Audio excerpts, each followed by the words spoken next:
একবার করে আসুন, খেয়ে যান, খেয়ে আপনি তারপরে কমেন্টে করুন, এটাই বল। মানে খেয়ে আর কমেন্ট করো, খেয়ে কমেন্ট করো, না খেয়ে কমেন্ট করো না। ফোন পে ডায়লগ। না না, না খেয়ে কমেন্ট করো।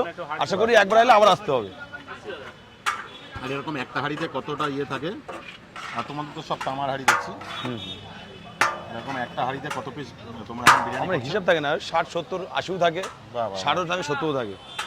এই যে দেখো পরপর হ্যাঁ চিকেন রেডি, মানে চিকেন রেডি, হাঁড়িও রেডি, সব রেডি। চিকেন আর মাটন আলাদা তুই হচ্ছে, রেডি হলে ভ্যানটা সরলে ভ্যান আর ঢুকবে। হ্যাঁ মানে উজ্জ্বলদার কাছে চিকেন মাটন এখন চিকেন মটন আলাদা, সবচেয়ে এটাই সবচেয়ে মধ্যম গ্রামে উজ্জ্বলদা যে চিকেনও আলাদা, মটন যারা হয়তো অনেকে খায় না চিকেন, মটন খায়, তাদের জন্য সব এই এত বড় ফেসিলিটি যে মটন হাঁড়ি আলাদা, চিকেন হাঁড়ি আলাদা। আর দেখো অলরেডি তো মানে ওটার আগেই শেষ হয়ে যাচ্ছে তো, কাস্টমার আছে তাই। দেখো